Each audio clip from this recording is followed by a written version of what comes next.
Morning, everybody. I'd like to call this section of the Board of Revision to order and acknowledging we're in Treaty One territory, the home and traditional lands of the Anishinaabe, Innu, and Dakota peoples, and the national homeland of the Red River Métis. Our drinking water comes from Shoal Lake 40 Nation in Treaty 3 territory. With me today are Ian Manenbreck and Brent McIntyre. My name is Harvey Diamond. We form your panel. The City Assessment Department is represented by Clayton Dachin and Matthew Barakas today, and our administrative assistant is Stephen Lund. We'll be hearing applications for revision of the assessment rules in accordance with the Municipal Assessment Act. The matters which revision have been requested are described in each of our applications. We'll limit discussion to those matters. The statements that are made at this hearing are sworn testimony.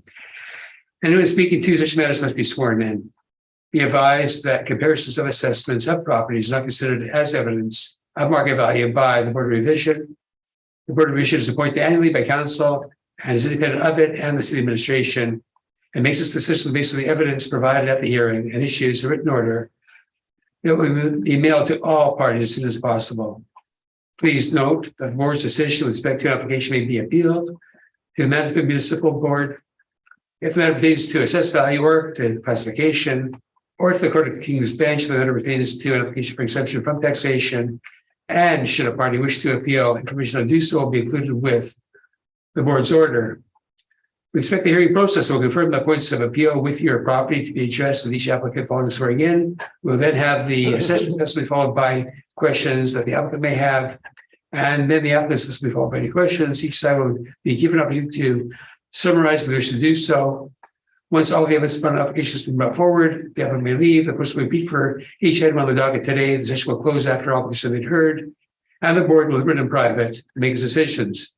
You receive the board's order by receipt mail as soon as possible, and as information, all public records and hearings are live streamed to form part of a public record. And today we'll be hearing items 1 and 2 and 5 through 8. And Mr. Lund, you can please affirm the assessor and the applicant. Okay. And Mr. Dachin, please state your full name. Clayton Dachin. Do you affirm that the evidence you're about to give at this hearing is the truth, the whole truth, and nothing but the truth? I do. Thank you. And Mr. Barakas, please state your full name. Matthew Barakas. Do you affirm that the evidence you're about to give at this hearing is the truth, the whole truth, and nothing but the truth? Yes. Thank you. And Mr. Dupont, please state your full name. Henry Dupont. Do you affirm that the evidence you're about to give at this hearing is the truth, the whole truth, and nothing but the truth? Yes, I do. Thank you.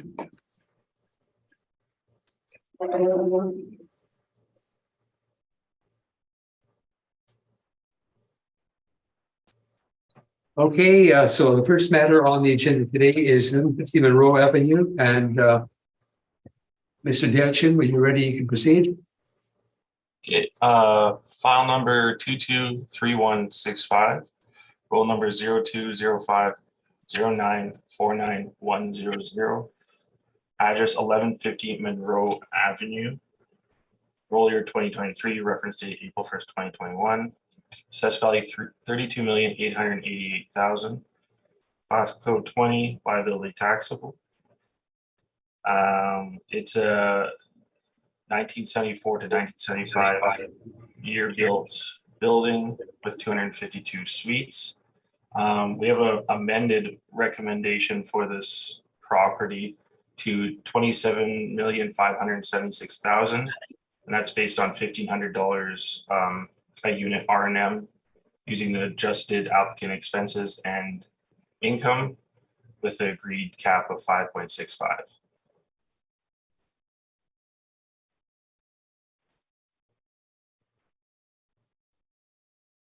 Mr. Dupont, is that acceptable? I didn't have the docket ahead of time. I'm still opening the file.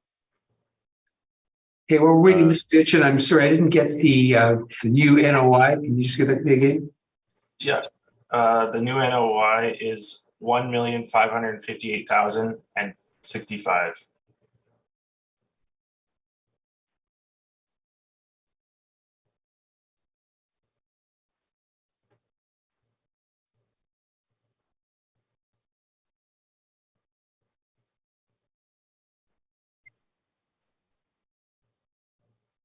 Uh, I don't accept.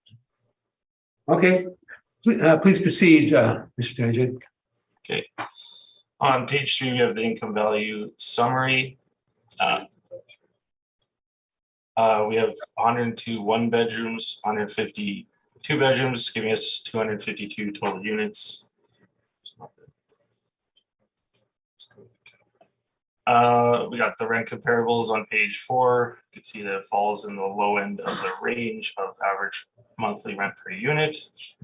Page 5, we have the cap rate evidence, and essentially this is actual sales that took place during the reference period. And this is to show the accuracy of the model and substantiate the model derived cap rates. And they aren't meant to be comparables to the specific subject property. And you can see that we have the range of 4 3/4 to 5 3/4. Page 6 is the table that shows our model cap rates. You can see in the 20th percentile, we have 4.8 all the way to the 80th percentile at 5.6% for multifamily.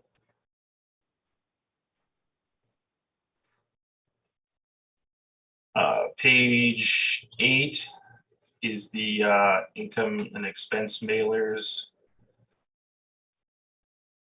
Onto page 10, we have a couple pictures of the property, of the interior. You can see that they've done some work to it to keep it up to date. And that is my evidence. Thank you. Mr. DuPont, any questions? So based on your recommendation, I believe you accept everything in my income approach except for repair maintenance. Is that correct? Yes. Okay, no further questions. Mr. McIntyre, do you have any questions? Just one, Clayton, when was it renovated?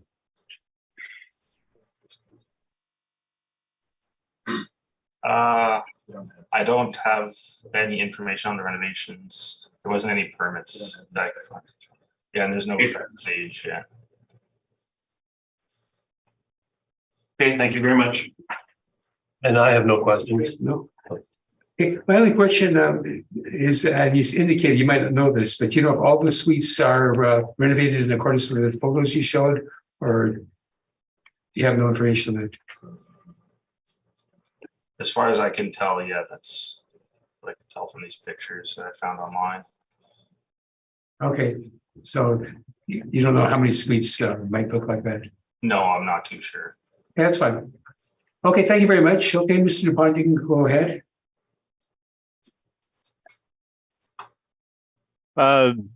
Yeah, I just comments on the photos. They still have the old dark cupboards, and they still have the arborite, and still have some tiles. They have nice furniture. I don't think we can consider this as renovated. Anyways, the first page will give you the photo of the property, and the map. It's a good location. Nothing wrong with that. So we can go straight to the income approach, which would be starts at page 13, but I'd like to go to page 14. So that's the repair maintenance analysis, and that seems to be our only dispute. So the first 4 items are in red, and these tend to be capital expenses, but we would allow roof small amounts that are occurring, the repairs of the roof, but not a replacement. So there was some roof expenses, and we did not allow any. So there's a stabilized column there that shows we did not allow any. Waste and snow is separated from the repair maintenance and stabilized separately. Then we have a pool, and the expenses there is very steady. So every year they have a pool costs, and we use the 5-year average to stabilize. And the parking lot, we disallowed the high amount in 2020. It's not that high because it's not a replacement, but we disallowed that. We use the 5-year average, so then it's only $500 that we stabilize there. The general building, these are expenses that occur as the small expenses that kind of have no name. They do have names on the general ledger, but they're small items, usually something like locksmith or whatever. So we allowed only 50% of that. And then the flooring replacement, that shows there, we allowed the 5-year average, which is 324 per suite, and the maximum that we would have would be 500. So it's below the maximum. Appliance replacement, we went 5 years, and that's $98 per suite, and the maximum is $225. So that's also on the low side, or lower than our max. Painting, we went to the max, so it's recurring every year, but we use maximum. We did maximum by looking at a few suites to see what their painting were, and then we did some averages, and then we figured that 225 would be max. But this is occurring all the time, so I would think that we're being extremely conservative by going at 6 to 8%. The other items are done the same way. We do that on the 5-year average. And so at the bottom, you'll see that we stabilized at 1643 per suite. And then we have the RM for each year. That would be excluding the CapEx and the waste and snow, and the CapEx are in the red above. So we did not allow any of those. So the last 4 years, they're above 2,000. So I believe our repair maintenance is quite conservative, quite reasonable. So if you go to the previous page,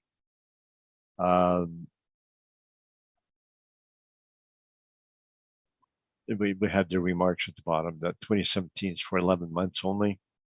So it's the same owner, but they changed accounting system. So we're probably understating the repair and maintenance there because it's 11 months. Nevertheless, we stabilized repair maintenance 1643. Put that into our income approach. The undisputed cap rate comes 26,870,000, and I don't know what the offer was for the assessor. Seems to me it was a lower amount. Anyways, that's all I have to say. Any questions for the DHN? On page 15, that's a breakdown of the R&M for the building, correct? It's numbered page 14. It's the 15th on the list because we don't count the cover page yet. So Yeah, it could be confusing to the board if you don't follow my number. Where are these figures from? Because they weren't on the mailer that was provided. It's all from the general ledgers that we get. Are these general ledgers in your evidence? No. We have provided to the assessor now and then, and when we went to the municipal board and we were both doing full reports, we've given to the assessor. They're available anytime the assessor wants to check. No more questions. Mr. Macker, do you have any questions? I have no questions, thank you. Mr. Mayor, do you have any questions? There's just one question with respect to the wages and benefits at line 18 on page 14, your wages and benefits administration. You've got an amount of $71,184. I'm just trying to see, is that a stabilized amount, or is that's a stabilized amount, or at least it's in the stabilized column? Yeah, we stabilized at the last year, 2020. Okay, so that's just the most recent, but then further on down, wages and benefits caretaking at line 28, same thing, $52,907. That's stabilized for the last year as well. Yeah, it's a normal way of stabilizing. We use the last year for insurance, for utilities, for caretaker costs. Caretaker costs is related to their rent that they pay. So as the rents go up, it would be improper to use a 3-year average. So we tend to use the last year. Unless it's something very erratic, then we could go to the 2 or 3-year average. But it's a standard, same as the taxes. We stabilize at the last year taxes. We never do an average for taxes.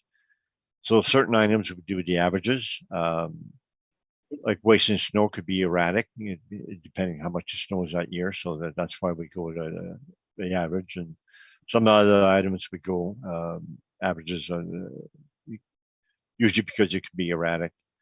But things like utilities, it's based on what the utility rates are that year. So Yeah, well, I wasn't asking anything about utility rates or anything else. I was just asking about the wages and benefits. Does this premises at 1150 Monroe have an office attached? Leasing office, yes. Okay. It's 252 suites, and large properties tend to have a leasing office, which is separate from a caretaker. It's too big just for a caretaker to do the leasing. Okay, thank you. I have nothing further. Yeah, Mr. DuPont, I sort of got my question based on what Mr. Manges asked you, because I noticed that in the wages and benefits, it is quite erratic. You have 61,000 and some change, and the next year goes up to 71,000. So that's quite a swing.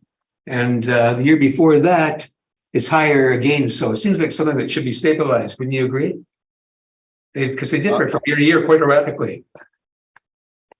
Yeah, same as utilities. There was 393 in 2018, is 469 2020. We still use 469. Yeah, but utilities aren't going to go down very likely. Whereas but the principle, the principle is that if you're going to buy a property, you're going to look at the last year as the most important year for you to stabilize, and certain items you would maybe go 3-year average.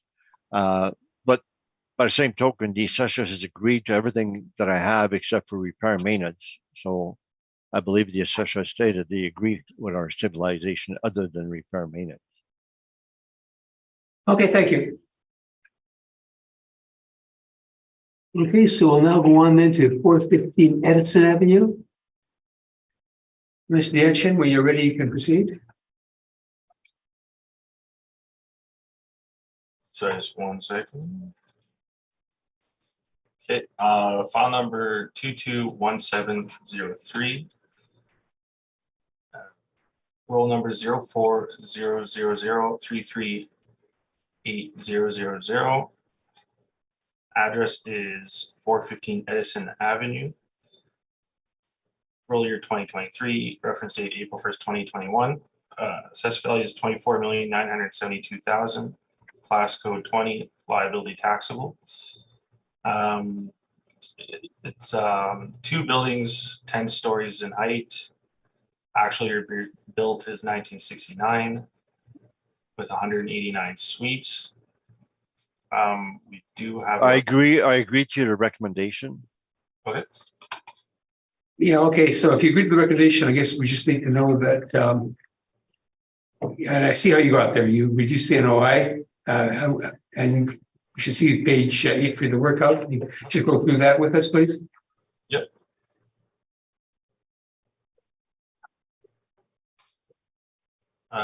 So you can see that we stabilized the management to 5%.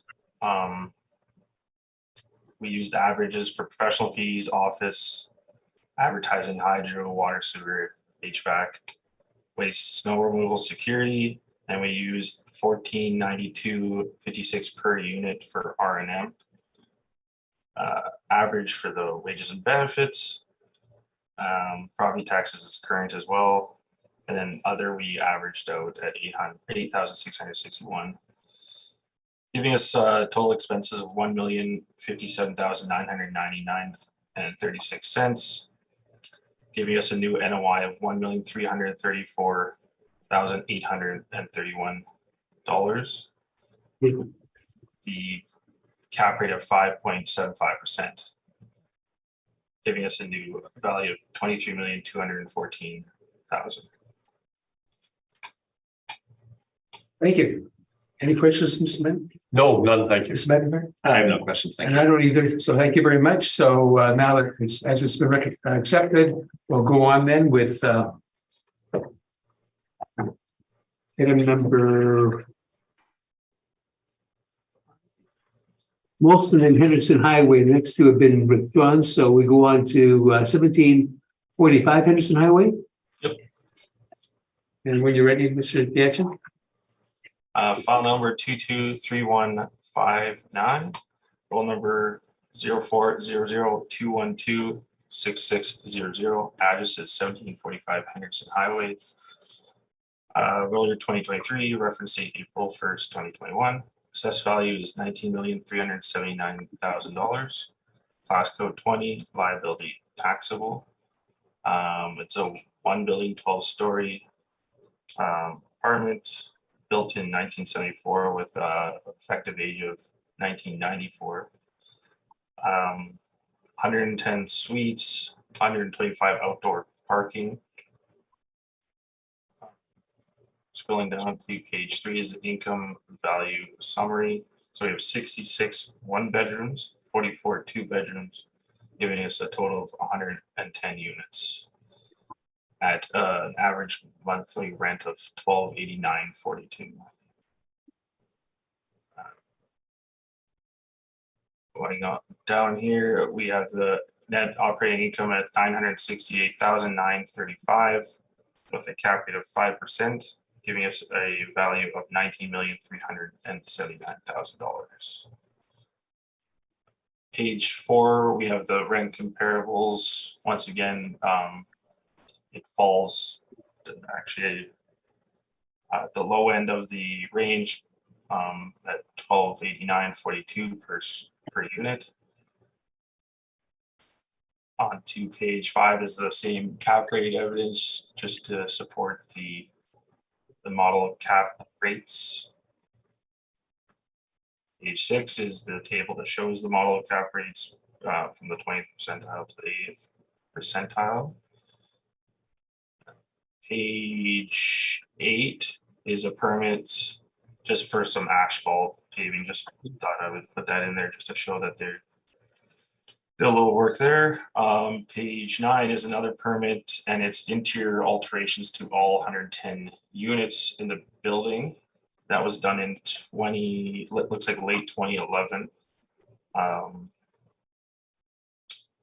Continue on to page 10 is the income expense mailer, which is quite hard to read, but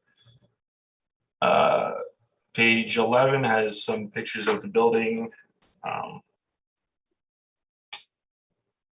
And it kind of like, it's hard to see, but you can see it says it's renovated, that they're listing on the website, and the pictures kind of show that some of those renovations to the building. And then on page 14,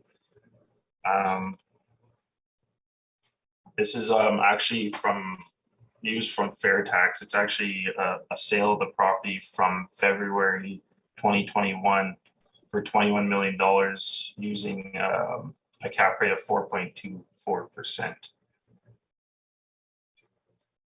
It didn't go through land titles.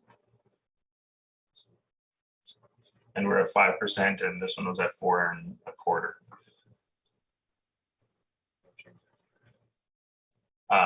And that's my evidence. Any questions, Mr. Dupont? So this sale price from Fair Tax, so it's a share sale, so you have no evidence as to how that was obtained. Do you know how it was obtained, or is that the only source?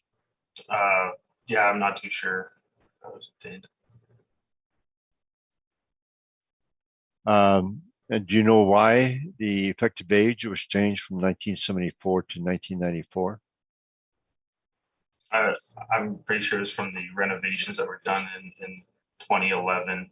as you can see from the pictures that I posted.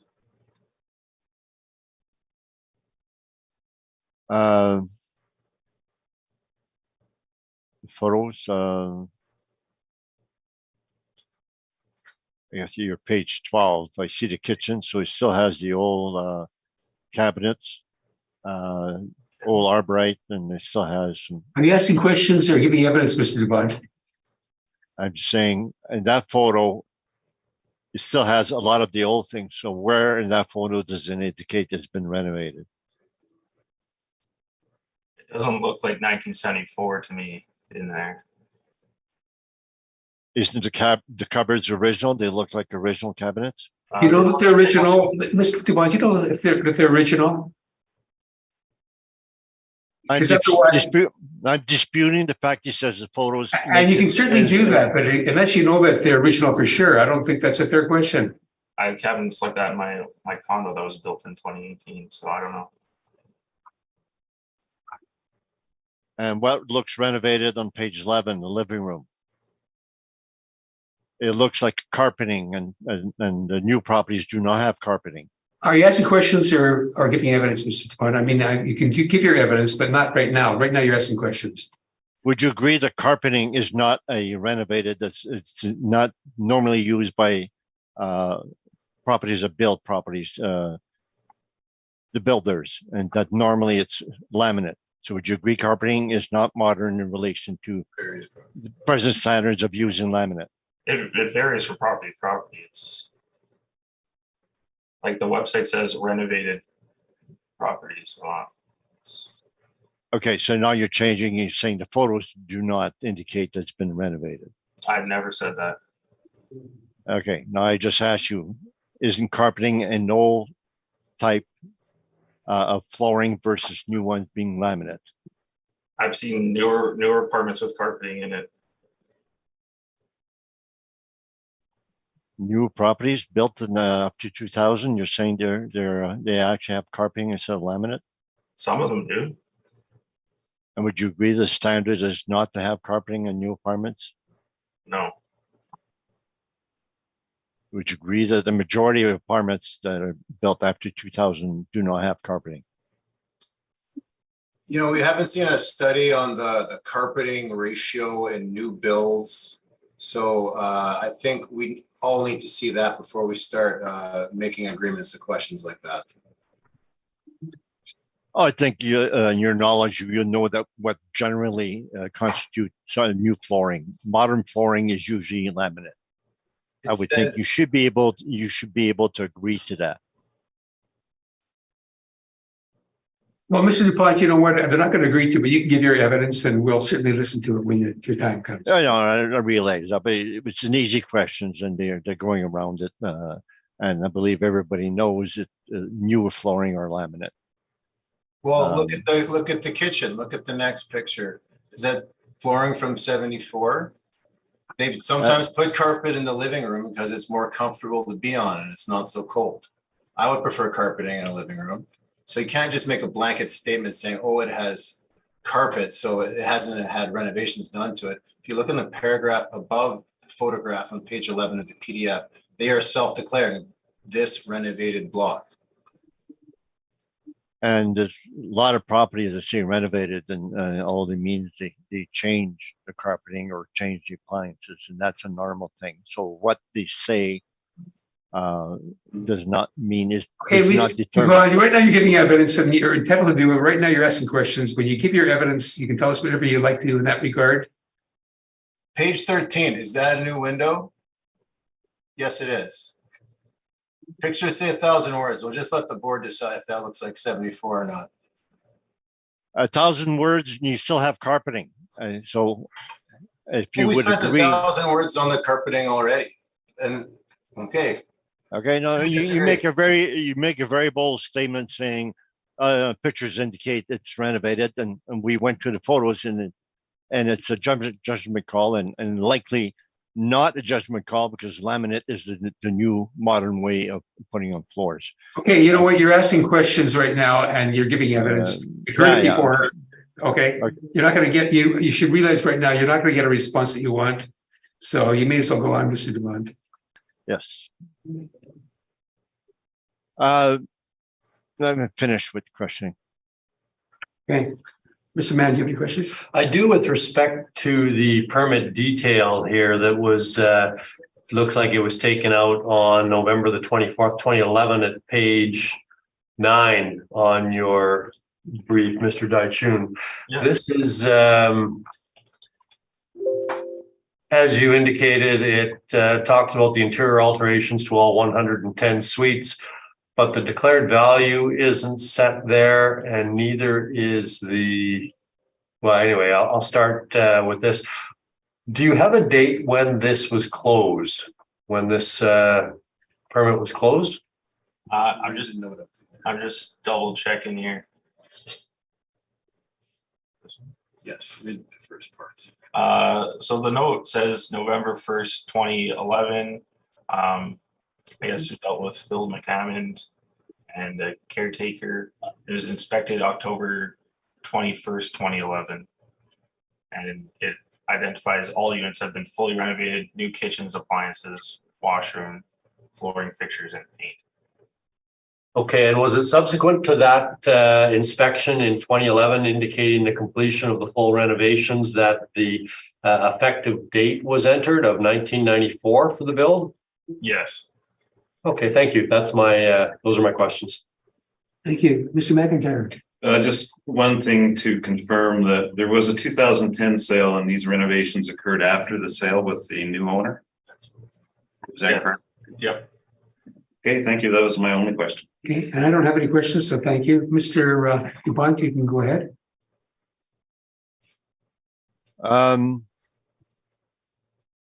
Yeah, I believe it's the only property today where we dispute cap rate. So we can go to my report and you can scroll through the maps or and their photos. There's page 11. So the start of the cap rate. So the assessor is at 5%, it says, and we're at 5.25. And the from our list is 1980 to 1998 plus 6+ stories, 5.25. And that's the same cap rate we settle a municipal board at that rate for that age group. And we have the brokerage reports, College, Shibari, Cushman's, they start at 5. And this is not a newer property, so it should not be at the low end. So I'll go through the cap rate study right after this, if you don't mind. No, So go the ahead. next page 12 is the civilization or income approach. So line 3, that's the rents after discounts, fairly small discounts. So our rents that we use, we stabilize at the actual 2020. It's $11.47 per suite, and the assessors are $12.89. So the assessor starts off by having higher rents than actual. We apply a lower vacancy than the assessor. And for laundry and parking, etc., we stabilize at the actual 2020. There again, we normally use the last year for laundry and parking, unless they're erratic, especially parking, because parking is whatever rate they're charging, and we tend to use the rents that we have from 2020. So they're both related, so you get to standard. The revenue, the expenses are done pretty much a standard way also. The last year for insurance, utilities, and taxes. There's a couple of small items. We use a 3-year average. Repair maintenance, we have a stabilized repair maintenance. And it's relatively low, 1,029, likely due to the renovations back in 2011. And the next page, the analysis of the repair maintenance. So we allow the small roof, we allow repairs, windows and doors, we allow in the parking lot repairs we've allowed. We don't allow full replacement, but we allow the repairs. The appliance, we went 3-year average is quite low. It's only $33 per suite. And at far right where we have the maximums, these are the maximum from 2020. When we did the spreadsheet, we forgot to put the more current maximums. Nevertheless, the appliance replacement is very low at 33. Painting is very low at 59. So we stabilize those items. We did not remove any item, so we stabilize at 1,029 per suite. So I'm open to questions to this part of the report, or should I go to the cap rate now? Now let's do questions at this point, and then you can go on to the cap rate after. Any questions, Mr. Dyson? Are you aware of any waiting lists for this property as the vacancy is so low? Not aware. And that's my question for now. Mr. Mann, any questions? No, I don't, thank you. Mr. McIntyre? I have no questions, thank you. And I don't either, thank you.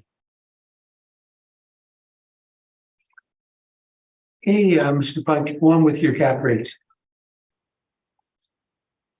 So the cap rate study, if you all have it in front of you, it's a large document, 148 pages. And we can go to page 5. We have the cap rate to the previous cycles. So the final settled cap rate for these age groups that we have with the assessor going to municipal board. This is what we had settled. And the subjects type is 1980 to 98, 6 stories plus. We had settled at 5 1/4. Then we have 10 comparables. They're shown there. And I believe we agree on Corden and Maryland. The last 333 wards, 718 Beach, 100 Southview. These are the comparables we had used for the 2020 settlement. We had come to an agreement with the assessor on those 3 properties also. And the first one is 2390 McPhillips, which is a newer property. We have 5.59%. I'm not sure, did I send you the cap rate study in 2 parts, or was just on 1 part? Because we changed to 1 part. Is it called R5? I believe we have 2 parts. You have 2 parts? R5 here. It's called R5? Okay. We have an R5, yeah. Make sure you have the R5. It's Yeah, it's the last. That one there. A little one. Down. No, one more down. Oh, yeah. Thank you. Okay, so the McPhillips one will start page 44.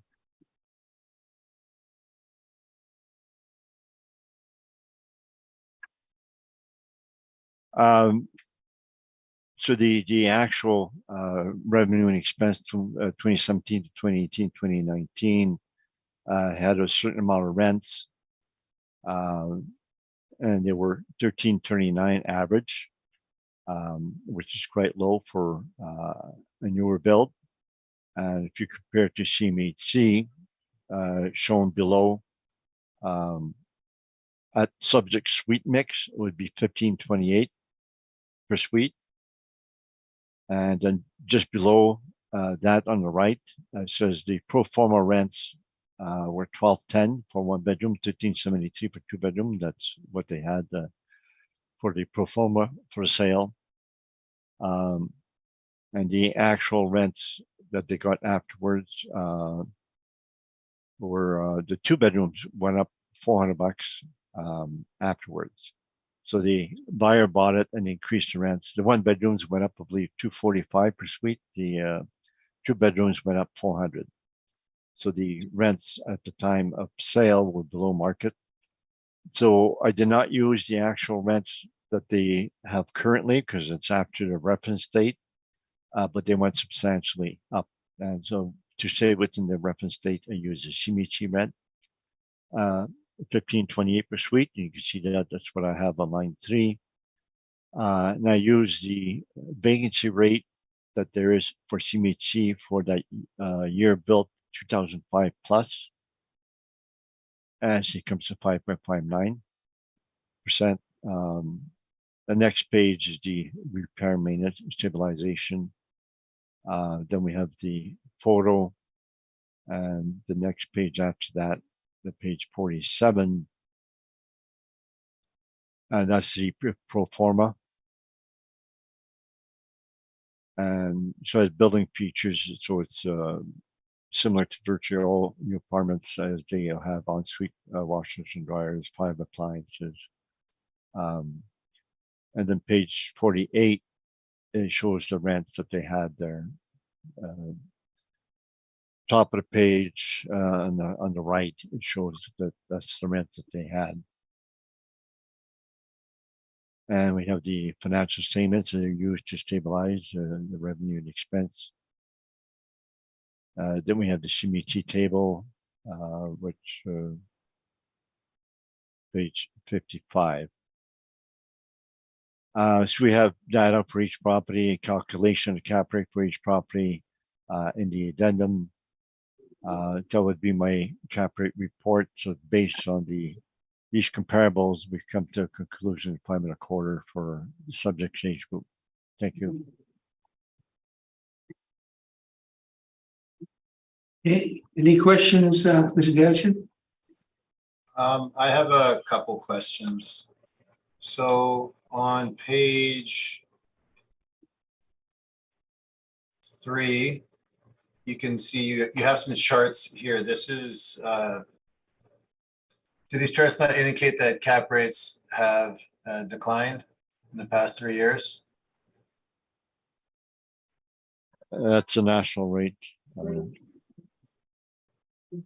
That's a national rate, and the local brokers are not showing compression for most of them, and those show a little bit of compression because they were too high the last time.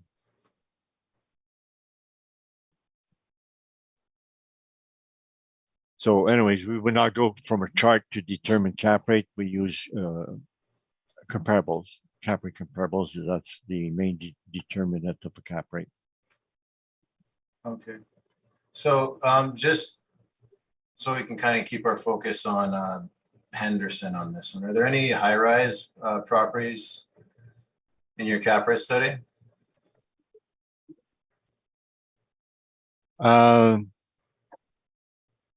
No, I believe not. Okay.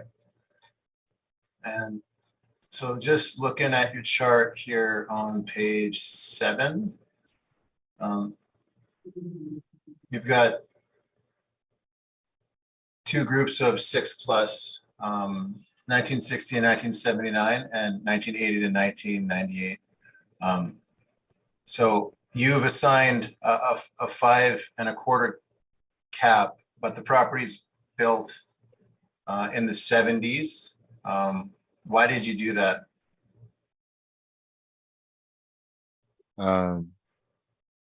I'm not sure of the why did I do what? So on page 7, you have the Altus 2023 cap rate summary. For effective year built, you got 2 groups of high-rise type properties. Anything before 79, back to 1960 gets a 5.5.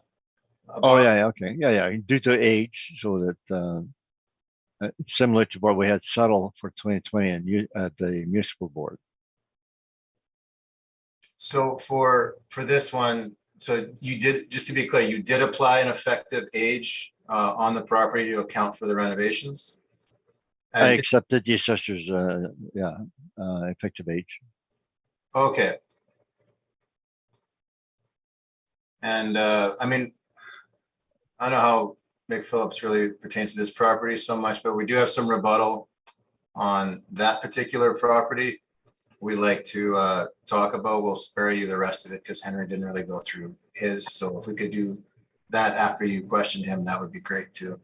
Okay, that's fine, Mr. Backus. So any questions, Mr. McIntyre?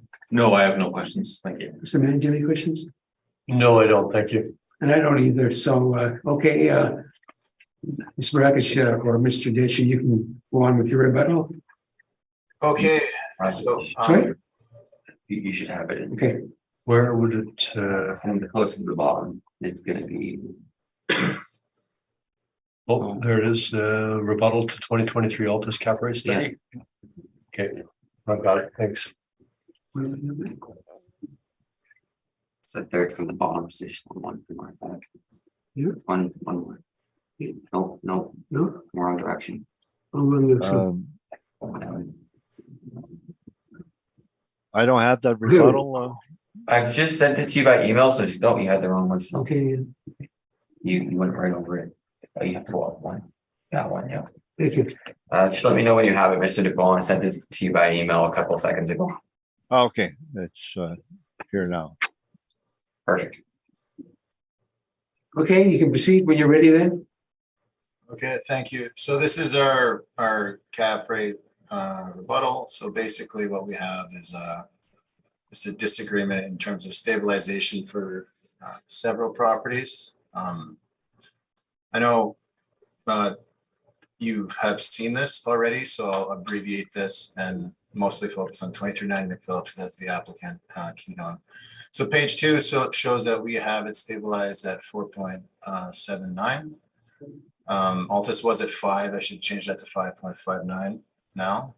On page 3 shows my 3-year stabilization, and the main difference, as Mr. DuPont indicated, was the income use and the stabilization. So what I did is I just used, quite simply, their most recent year prior to the sale, 2019 potential income, and then I used an average vacancy rate on it, which is actually quite low.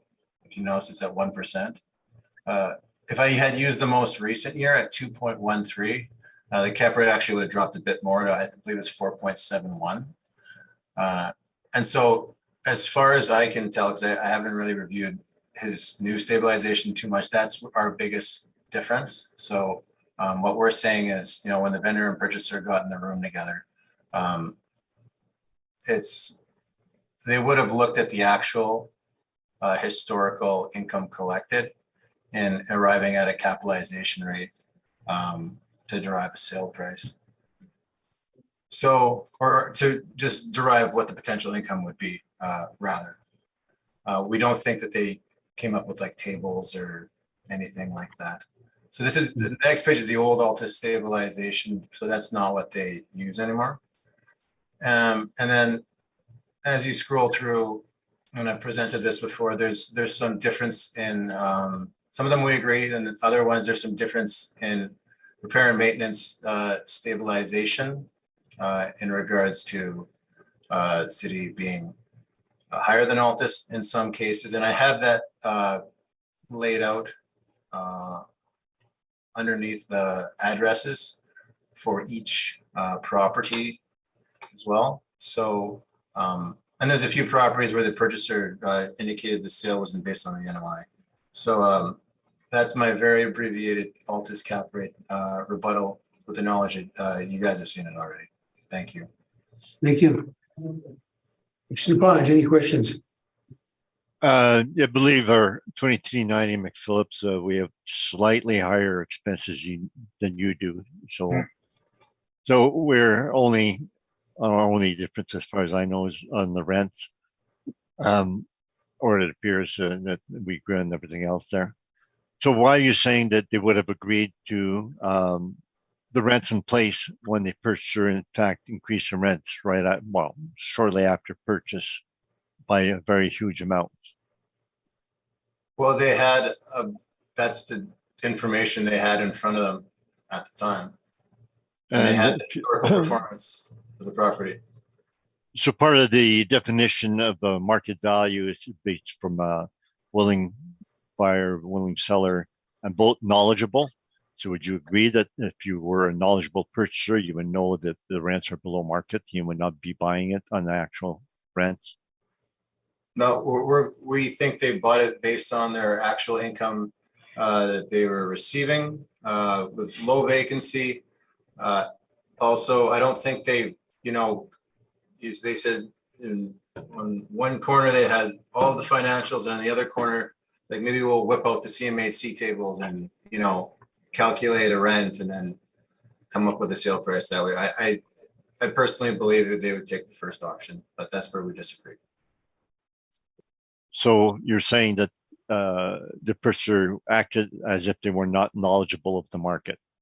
I'm saying the purchaser and vendor would have agreed on potential income based on what they're getting at the time. And that's speculation on your part. Would you? No, I think actually changing the rent is more speculative than using the actuals.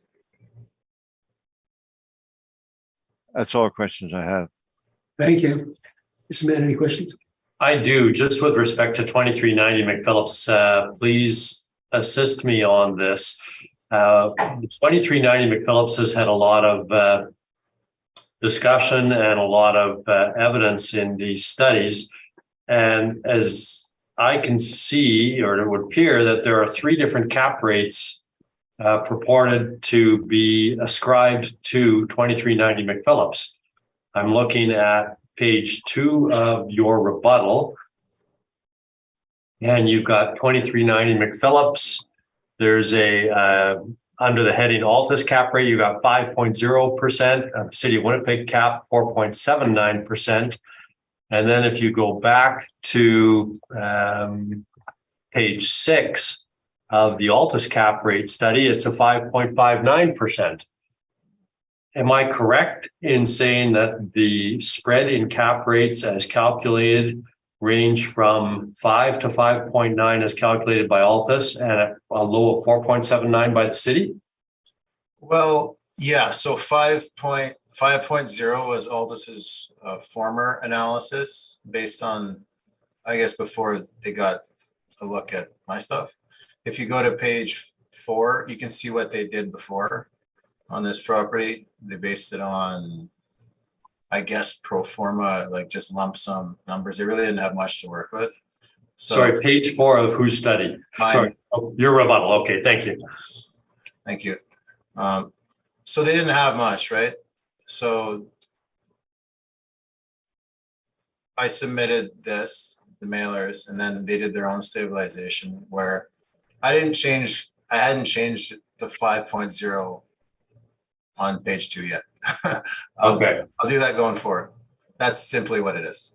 Okay, and again, just to be clear, that 5% found at your page 4, that workup is from Altus some time ago. That was the old one, but obviously I'm going to swap in the new one for that going forward. Okay, thank you. I have nothing further. Okay, I don't have any questions on that either. Thank you. I do. Oh, I'm sorry, Mr. McIntyre. Just to confirm that 2390 McPhillips is not a high-rise apartment? It's 4 stories. And the subject property is a high-rise apartment, correct? Yes, it is 12 stories. Okay, that was my only questions. Thank you. And I have no questions. Thank you.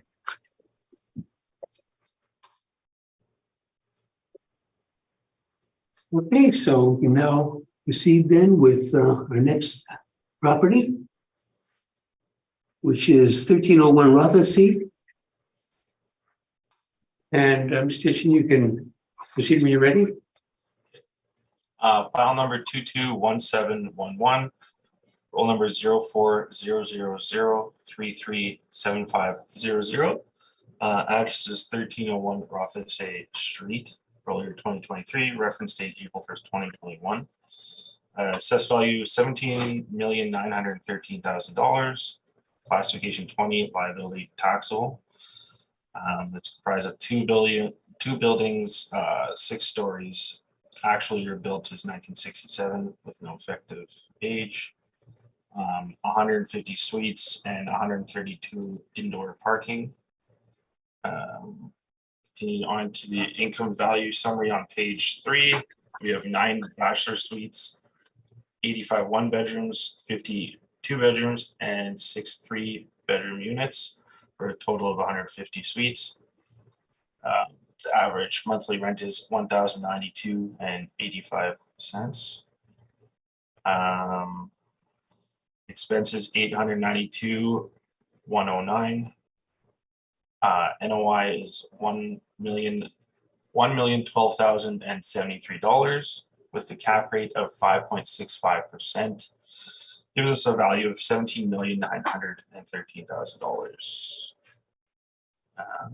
On page 4, we have the rent comparables.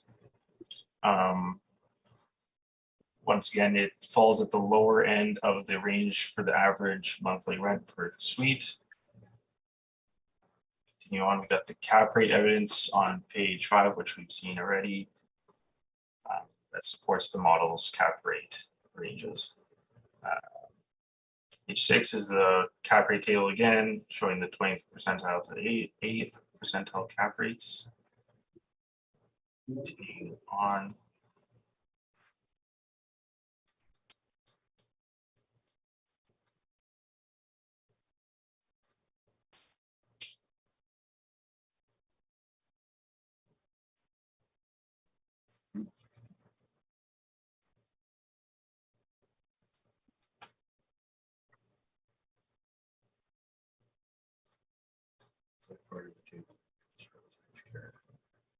Sir, are you finished? No, sorry, continue Sure. on. Page 8, Okay. I'm not too sure what. Okay, take your time, man. It looks like it kind of got cut off, so I'm going to skip over that for now. Page 9 is the income and expense mailers. Then page 13, we have some pictures of the suites and the building. Looks like it's in good condition. Page 15, you can see like a newer kitchen with the countertops and cabinets. And then the sauna and the pool that looks like it's well maintained. And that is my evidence model valuation. Thank you. Mr. DuPont, any questions? Your cap rates, the page for that, what page would that be? That's your page 5? Yep. And you have 6 comparables, and you show the stores in the middle. Is any of those high rises? Nope. And all the properties today are high rises. So would you rely on those cap rates to arrive at cap rates for the subject?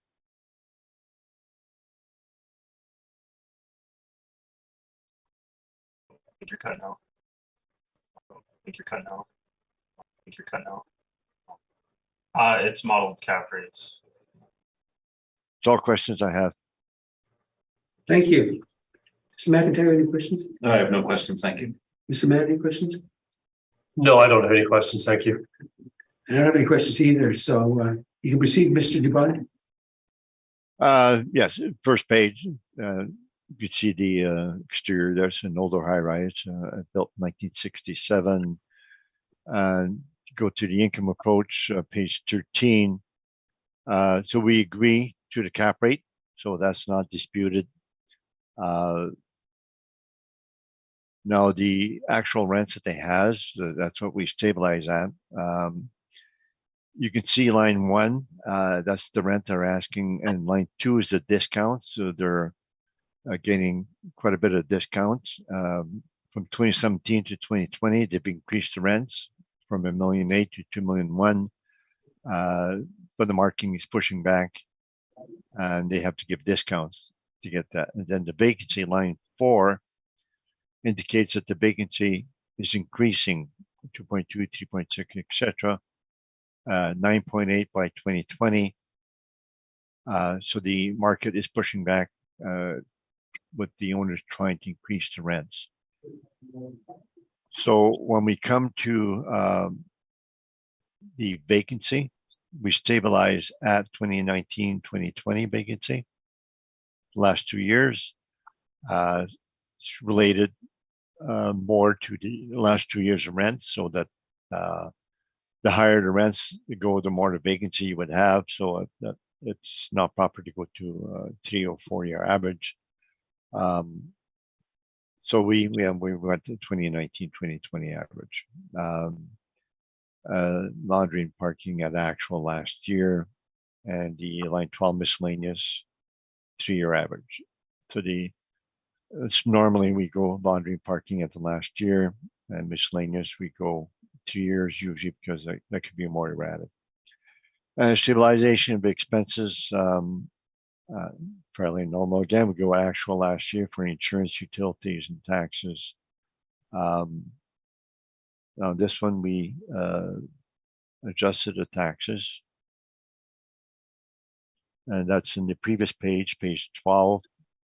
On top, whenever taxes go down from the here line 30, it went down. So we said, well, it could be a refund on that. So we did the calculation. So we did the calculation of the taxes in the previous page, and it comes to 168 based on the previous assessment, 2020 assessment, after the board revision. The repair maintenance is stabilized at 1621, and that's done on the next page. You can see on the next page, the top line, the extraordinary repairs. They've done some extra repairs. We did not allow any of those. So they averaged 199,000 those 5 years. And that's likely why they're trying to push the rents up. The tenants are not accepting it, or the market is not accepting it and pushing back. Windows and doors, we stabilize 5 year average. These are same as the pool. You have the pool, so that means more repair maintenance because you have the pool. It was stabilized at 5 year average. Flooring replacement, we stabilize 5 year average is 243 per suite, which is still half of the maximum that we allow. Appliance replacement is at 78, still much lower than 225 average, and the painting's less than the maximums that we have. So they're not spending as much on the flooring and appliance replacement as somebody else that would be renovating the suites. Most of their repairs were more of the capex nature. And red is the plumbing. So 1 year is higher than the other year, so we excluded that from the average, and the rest of the item we use the 5 year average, and that comes to 1731 per suite, 259. And for some strange reason, line 27, I did not use it. 259, and it came to 243.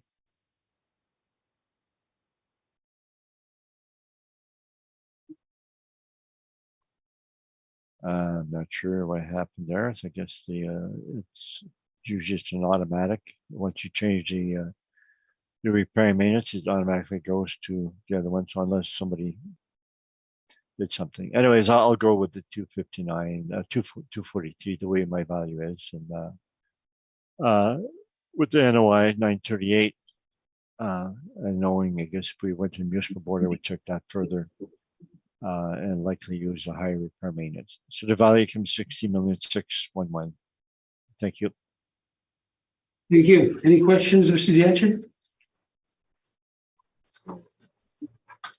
Yes, looking at the extraordinary repairs from 2018 to 2020, and like the increased amount, do you think there's a correlation to that and the vacancy over those years? No, the vacancy is due to the fact they're trying to increase the rents. It's the market pushing back. Can people live in the suites while they're being renovated? to do a renovation of the suite, which is flooring and appliance replacement. That's done very, very quickly, and there's no vacancy from that. Capital expenditures, fixing the exterior, fixing the roof, fixing the parkade, parking lot, and all that. That does not require tenants to move out for any period of time. It's certainly no evidence whatsoever that vacancy is caused by the capex. Have they renovated any of the kitchens of those suites? Counters and cupboards are shown there. It comes to 194 per suite, which is less than our maximum of 300. So they're replacing the flooring, appliances, and counters and cupboards at slightly below normal or maximum. Did they do bathrooms as well? You know, There would be likely under plumbing. It could have the counters from the bathrooms in the counter category. Usually it's captured in the plumbing, and the plumbing 120 per suite, so it's not that high. And, we can go to the financial statements if you want to look at those more carefully with your questions. So I'd be happy to go to the financials in that regards if you want. I see suite repairs and maintenance. So the list of suite repairs and maintenance, different than building repairs and maintenance.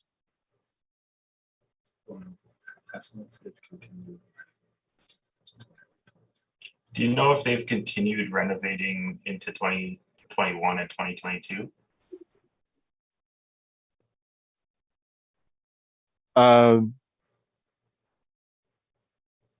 No, the actual renovations that they've done so far, the market is not accepting. So they can't push the rent much more because the market is not accepting.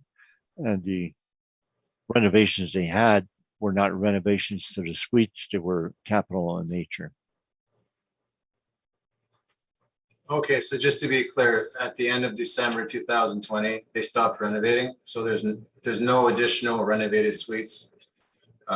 No, based on our physical- I'm not saying that. I did not check the 2021. It's after the reference year. I did not. And I'm saying whatever they've done to date, the market is pushing back and is giving them a high vacancy. So we know what the market is doing in 2020, the last year. Okay. Okay, I was just asking because the physical asset we're valuing is January 2023. I just wonder if they've kept renovating, if perhaps the December 2020 mailer doesn't capture the true income producing potential of the physical reference date we're looking at. But if you didn't look at the 2021 mailers, fair enough. And you can capture that by way of supplements. If you do catch that the rents increase much more, that 15-20% higher than what they are now, you can catch that in supplement if you want. But right now, we going with the evidence that's within the reference date, and we cannot speculate further. Those are our questions. Thank you. Thank you. Mr. Mann, any questions? Just one with respect to your workup. Would you agree that the difference in your NOI and the city's NOI is about $74,000 or $75,000?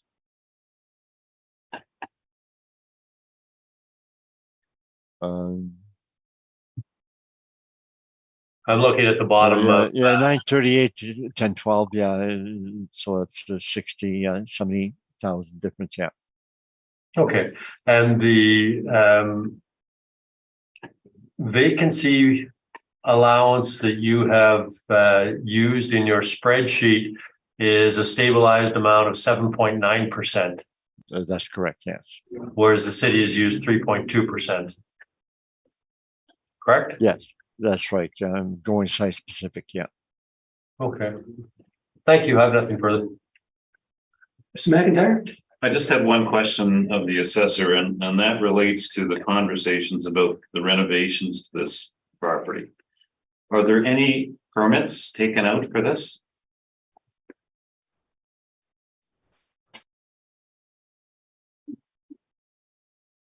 Oh, he's muted. Oh, sorry. I didn't see any when I originally looked, but I'll double check here.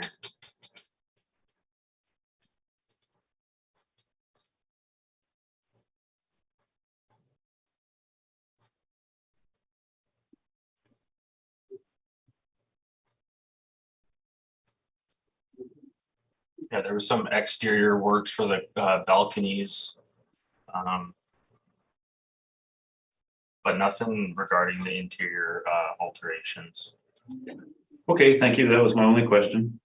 Okay, Mr. DuPont, I've got a question. So I see that you've indicated that the landlord here is giving significant discounts, and you're saying that's because they have to give incentives for people to actually take up residence in this building. Yes. And what would what kind of discount would they usually be giving? You know, like what would it entail? Would it be like half a month's rent or something?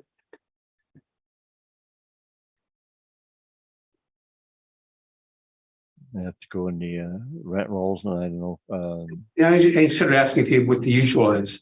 Not. We've always allowed discounts. The assessor and we always agreed to that. So I didn't. I know. I'm just wondering what the average is because. I don't know if I have any of the rent rolls here. I don't. I'd have to go into.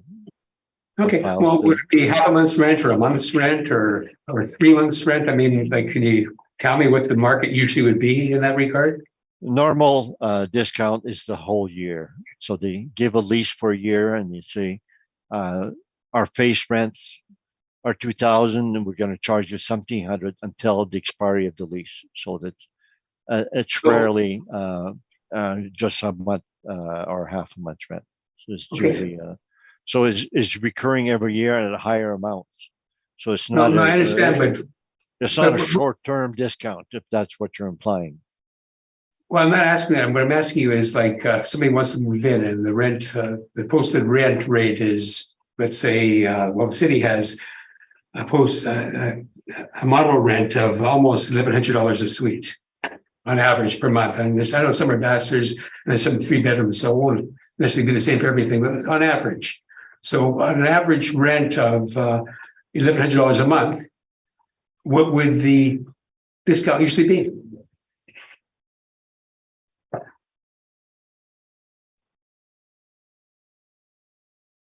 Well, we take the yearly discount, divide by number of tenants. I'm asking what the average would usually be. That's something you don't have to look at any data for. You're in this business. I think that you should know that.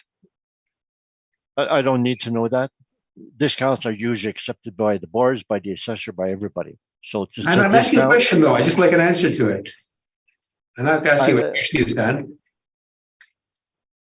I'm opening up a rent roll right now if you want to wait.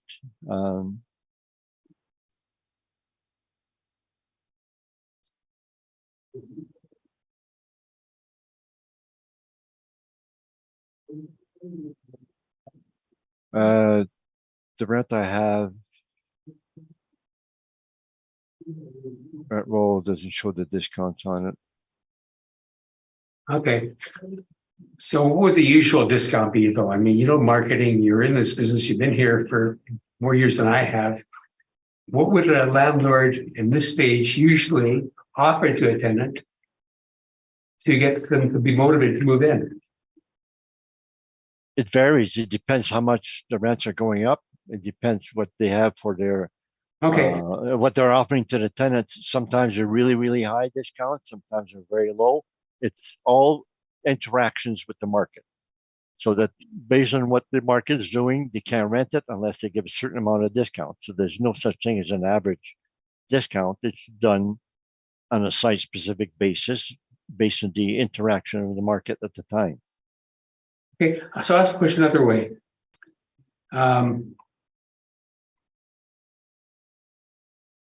The average monthly rental in this building is $1,092.35 according to the model. Okay, so would you expect the discount to be more than that amount on an average suite? We expect that. I'm just asking, or I'm not asking what is there. I'm asking what you would expect. I don't compare it to the assessor's model rent. Okay. I don't I'm not- assume the difference. I don't assume the difference is discount. It's likely not. The assessor just have a different rent. Sometimes they're higher, sometimes they're lower than the actuals. We go with actuals. Okay, thank you. I'm not answering my question, but I take it that we're not going to get an answer. So that's my question. So we've completed this set, and we'll go on to the property 15 Ray Crescent. Could we have a 5-minute break? They're asking for a 5-minute recess. Sure, absolutely. Sorry, I didn't hear that. Okay, we're ready to proceed. So let's go to our next property, which is the property 15 Ray Crescent. And Mr. Diachin, when you're ready, you can proceed. Okay. File number 221664. Roll number 0400248500. And the address is 15 Ray Crescent. Roll year 2023. Reference date April 1st, 2021. Assessed value is $17,587,000. Classification 20. Liability taxable. It's comprised of 2 buildings, 6 stories, built in 1976, with 144 suites and 161 outdoor parking stalls. On to page 3, the income values summary. We have 38 1-bedrooms, 82 2-bedrooms, 24 3-bedrooms, giving us 144 suites. The average monthly rent is $1,101.72. Our NOI is $967,312 with a cap rate of 5.5%, gives us a value of $17,587,000. On page 4, we have the rent comparables. Once again, it falls within the range of the average monthly rent per unit. Continuing on to page 5 is the cap rate evidence, again supporting the model's cap rates. Page 6 once again shows the table of the modeled cap rates percentiles from 20th percentile to 80th percentile. Page 8 shows the income and expense mailers that were submitted. Page 12, the last page, is unfortunately the only pictures I could find of the property. And that is my evidence. Thank you. Mr. DuPont, any questions?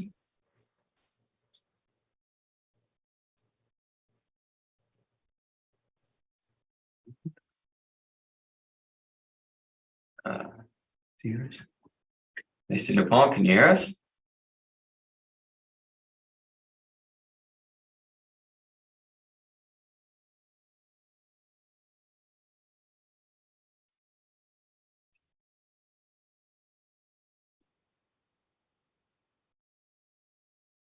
Mr. DuPont?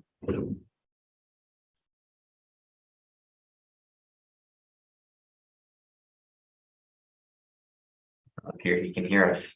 Can the assessor hear us? He's Um, muted. Yep. Okay, great. You can hear us. Okay, I'll send him an email and see what's going on. Should I turn the stream off? Maybe sort this out. Yeah, Mr. Dinner. Okay, so we're back on. Mr. DuPont, when we figured out, actually, we just then realized that we weren't hearing from you. The assessor did go through his brief and just covered it as he usually does. Would you want him to repeat, or could you? Because it's your turn to ask questions at this point, and I guess it's hard to ask questions if you didn't hear the argument. I didn't. Now, can I have a summation on 1301 Rothesay? Certainly. Okay, so Mr. Gates, if you just maybe go over quickly for Mr. DuPont. And what property was the assessor on now? 50 Ray Crescent. 15 Ray after, okay. Yeah, that's the last one that you're doing today.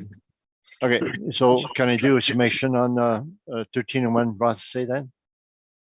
Yeah, we'll give you, well, would you like the assessor to repeat his argument, which is basically what he has in his brief? Because it's your turn to ask questions at this point. I'd like to finish the previous hearing on 1301 Rothesay by giving a summation on that one. Oh, I'm sorry.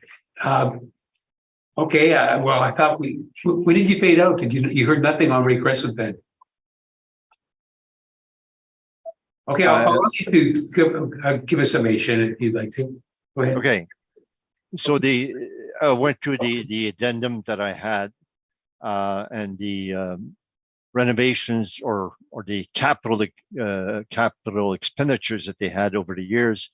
And You're giving 2020, you evidence now. This is not a summation. You're giving you evidence now, I think. no, it says it's in my brief and the appendix. I know, but you already had your argument. The summation is basically just going over what's already been stated. I can summarize what's in the evidence. I can say what the evidence indicates. Go ahead. Go ahead. Okay, so they spent 173,000 or so in 2020, and virtually all of that was on the pool. Prior year, they spent maybe $250,000 on the pool also. And then they had some on the parkade and a new boiler. So those were the so-called renovations. It was that they replaced the boiler and the pool. Essentially, though, you're giving evidence that the assessor didn't have a chance to ask you questions on it because you're now bringing it forward. And, we have to go back into it now to ask questions again, perhaps because you're bringing out evidence that you didn't emphasize before. So, it's very unusual, Mr. DuPont, even though it might have been in your brief somewhere. No, it's just that when they were asking questions, I didn't have time to go through the scroll through, and I did. So I'm just saying now in my summation that I did check, and these were the items that they were for the large amount they spent. So I guess I'm finished with my summation. Okay, I'm going to ask the assessor if he has any questions. No questions, thank you. Okay. Ms. McIntyre, do you have any questions? I have no questions, thank you. Neither do I. And I don't either. Okay, thank you. Okay, now let's do Great Crescent. So I guess you'd like the assessor to go over his brief again. Yeah, quickly. I guess okay. you read it for the record. And That's fair. Yeah, if you can just go quickly through it, yes. Okay, please, Mr. Atchin, I know that you can go quickly. Okay, so 15 Ray Crescent, our NOI is 967,312 with a cap rate of 5.5%, giving us a value of 17,587,000. Our rent comparables, it falls in the range of the average monthly rent per unit. It's our same cap rate evidence as before.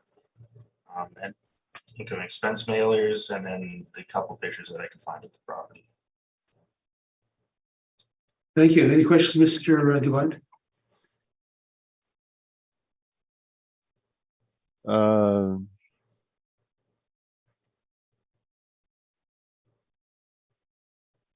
No, no questions. Samantha, do you have any questions? Just with respect to the 3.2% vacancy rate, that's a modeled rate. Yep. Okay, and similar with the 47.51 expense rate, 47.51%, that's an expense rate that's modeled as well. Correct. Okay, thank you. I have nothing further. Thank you. Mr. McIntyre, any questions? I have no questions, thank you. And I don't either, so thank you. So, Mr. DuPont, you can proceed. Yes, you can see the photos at the beginning, and then you can go to page 14 or income approach. You see line 13, our effective gross income is a bit higher than the assessor with 1,855,000 versus the assessor 1,842. So there's not much dispute there. If you go down to line 34, we agree with the cap rate. So the main dispute is on the expenses. So we stabilize the 943,000 expenses. They are 875. So our dispute is in the expenses.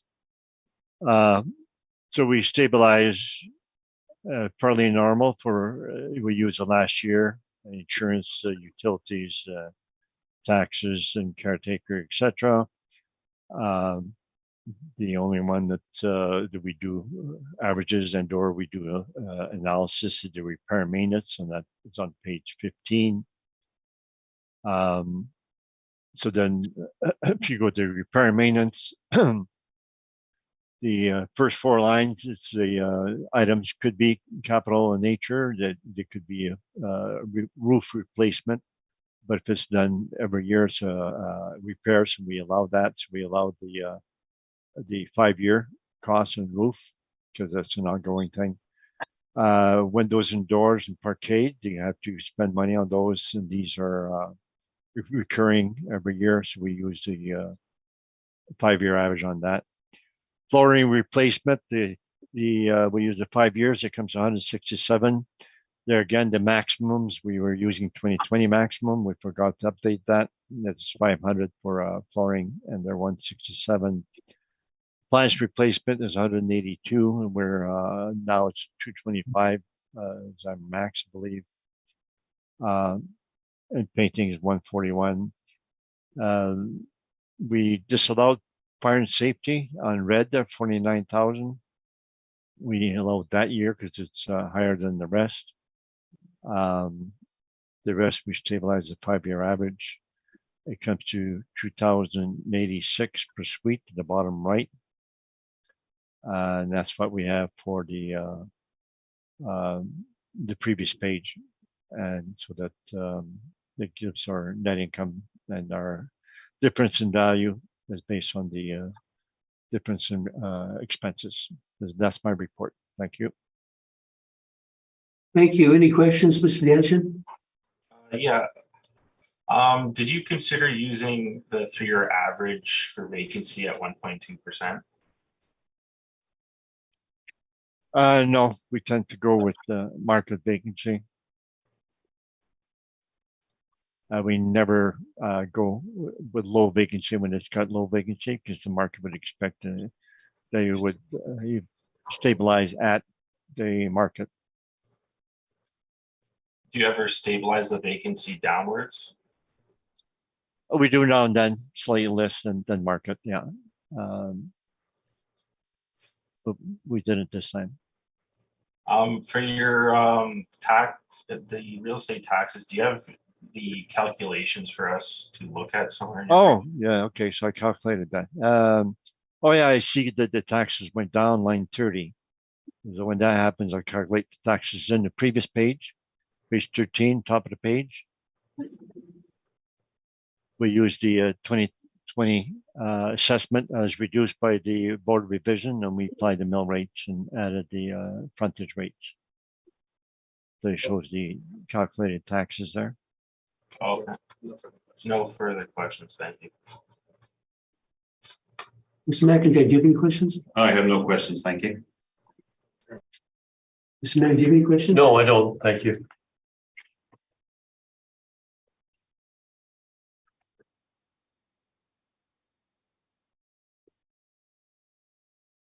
Okay, so Mr. Pond, looking at your repairs and maintenance.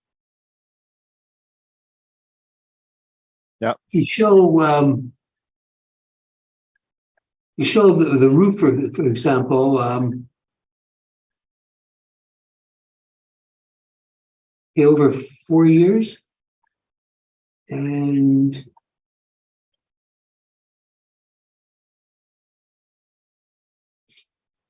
okay, so it's the 5-year average. Okay.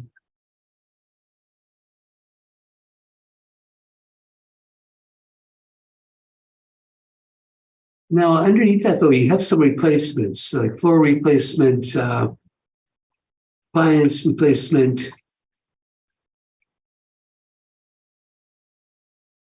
Aren't replacements capitalized?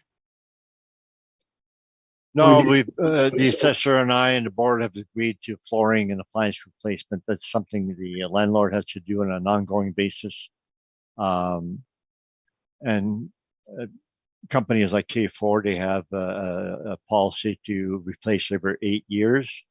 And And they stated that even though that's a general policy, sometimes they go every 7 years, sometimes they go 9 years, depending on what the tenants, when they move out, etc. So that's the life of those items. So that it has to be replaced every on a recurring basis, and they do occur, and they've been accepted by the boards and the assessor for years and years and years. Yeah, okay. Okay, thank you.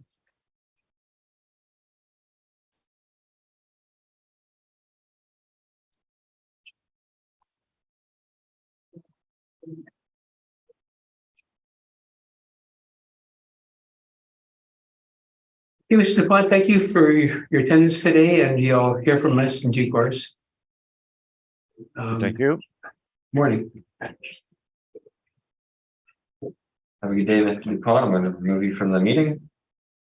Okay, thanks. Okay. We'll now proceed with 1402 Ellison Avenue West. Yes. Morning, Jeremy. Good morning. We'll just affirm you very quickly. Sure.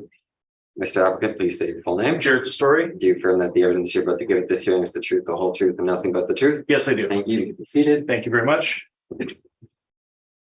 Morning, everyone. Morning. Okay, Statue, when you're ready, you can proceed. Yep. So file number 221376, roll number 040072622315, and the address is 1402 Ravelston Avenue West. It's 4 buildings, 3 stories in height, built in 2020. There's 72 suites, 108 outdoor parking.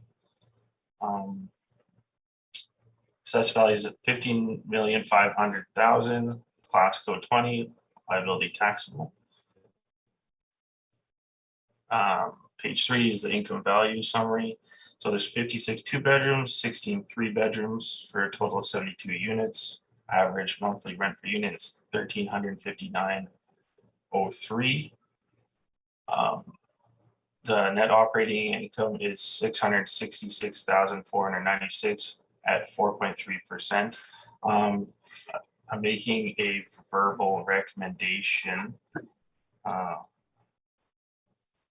to $14,031,000, and that's based on a 4.75% cap rate at our NOI of $666,496. And that's just due to it being a townhouse, so we give it a bit higher of a cap rate. So, Mr. Story, you've increased the cap by 45 basis points, and is that? No, we're certainly closer, but I'd like to proceed, Mr. Chair. That's fine. Okay, please go on, Mr. Chair. Page 4 is the rent comparables. So just once again, it falls in the low end of the range of the average monthly rent per suite. Page 5 is the cap rate evidence that we've talked about before, supports the model's cap rate.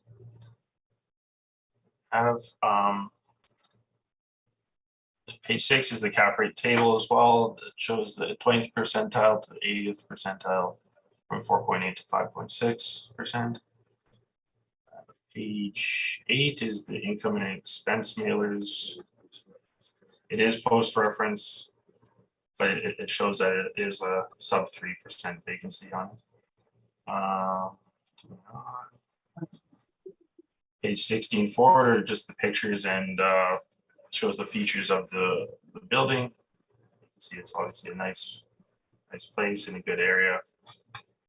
And that is my evidence.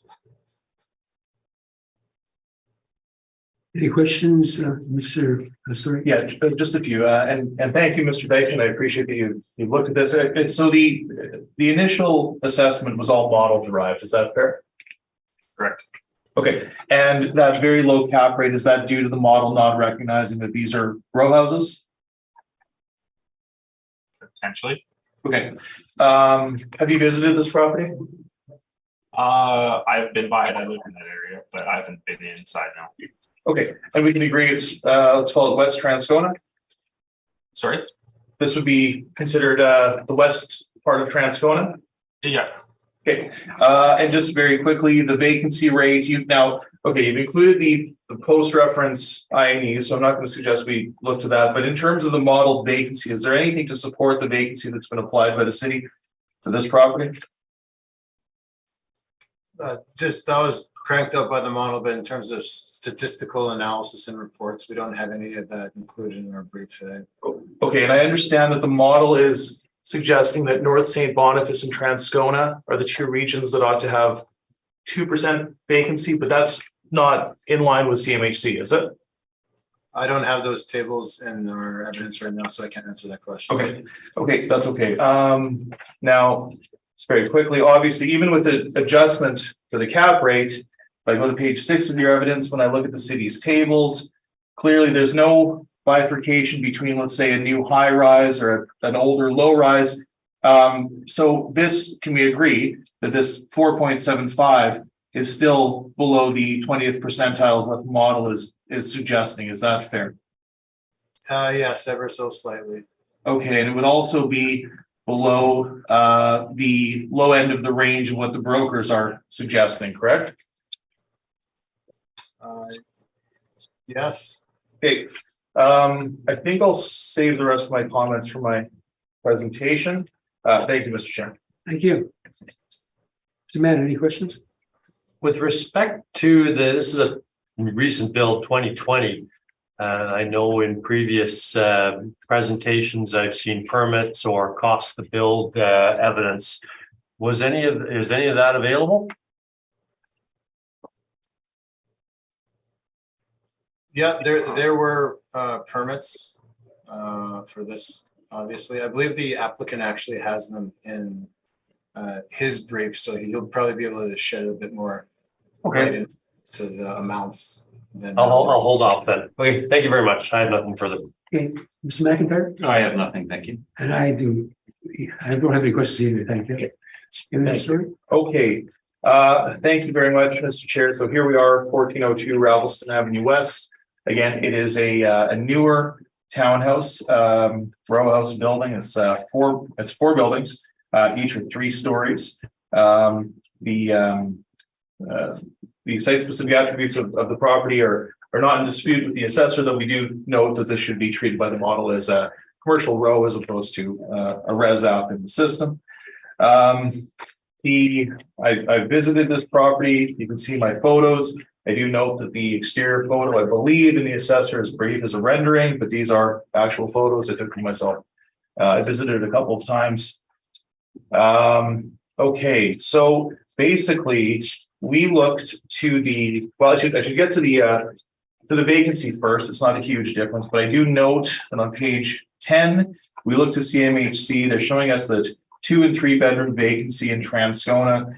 Well, there's no data for 3 bedrooms, but they're showing 8.7 for 2 bedrooms in Transcona. And then by year of construction, we're seeing anywhere between 3.1 and 4.2 for properties built after 2005. We note that the overall city average that noted by CMHC, which doesn't include collection loss, is 3.8%. So we don't have many years of data. We've used 4.2% vacancy. We have used the rent roll at December of 2020, which is just before the reference date.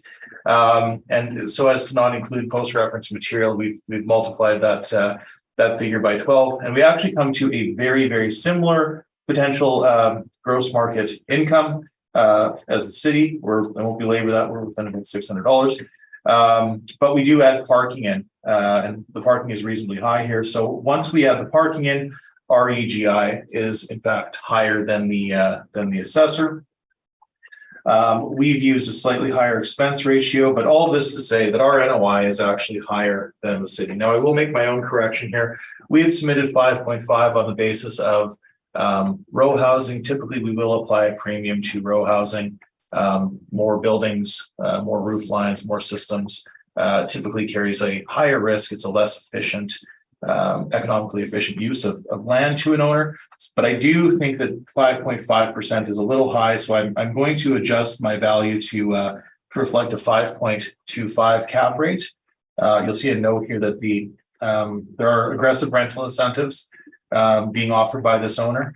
And there's also the sort of elephant in the room here is that 600 units are being developed about 2 kilometers away at Park City Commons. So that's an amenity-rich, grocery-anchored property that I would suggest to you is far superior than this property, which would likely put some pressure or give some unease to this owner going into the future. So we've not adjusted beyond our standard 5.25. We do note that 1999 plus, which is admittedly a fairly large swath of time when we consider we're into 2022, we feel comfortable at 5.25. So with that being said, our requested value today comes to $13,019,790, which we then round to $13,020,000, and that's $181,000 per door. Again, these are row houses. They're slightly smaller. I believe they're approximately, on average, about 900 square feet, which is smaller than most typical townhouses or commercial row houses. So the main argument here, since we're higher than the assessor on NOI, I'll leave my comments to the cap rate. We feel that the 5.25 is well supported in this case, and we do respectfully submit that the value not exceed, excuse me, $13,020,000. And with that, I'm open to your questions, and I thank you. Thank you. Any questions, Mr. Jensen? On page 10, I'm looking at of your brief. Does CMHC distinguish between apartments and row houses? They do, yes. It's a great question. So what you'll find though in Transcona, so Transcona and Charleswood are the two areas where there's not great quality of data. You can see next to the figures, you'll see a letter C, D, B, whatever. Now the quality of the data is indicated by that letter. So what we know about row houses in Transcona is that we do not have a great deal of high quality data. I'm certainly not using 8.7%, but if I'm an investor at the time and I look to CMHC, I recognize that the citywide average is 3.8%. I recognize that there's an undersupply of apartments in Transcona historically, but with a great deal of new supply coming on stream, and that I should probably consider for discounts, incentives, and collection loss. So good question, but the reason that we've used 4.2 is because it's a slight adjustment over the citywide vacancy of 3.8. So that's how we've supported it, and I think CMHC is more in line. 2%, I would suggest you probably wouldn't cover turnover in a typical apartment going forward. It'd be very low. Okay, no more questions. Thank you. Mr. McIntyre, any questions? Just one question. Do these units have basements? They do have small basements. Yes, they do. The same floor plate as the main floor? Let's see. There. The basement area is the same floor plate as, yes, it is. It is. Yeah. Okay, that was my only question. Yeah. So they're very shrunken units. They're very tall and vertical. Yeah, precisely. No, I don't. Thank you. I don't either. Thank you. Okay. Good morning. Well, we've now heard all items on the agenda today, so we'll now close this meeting. Everybody, you will get our decisions as soon as we get them out. Thank you. Wonderful. Thank you so much. Thank you.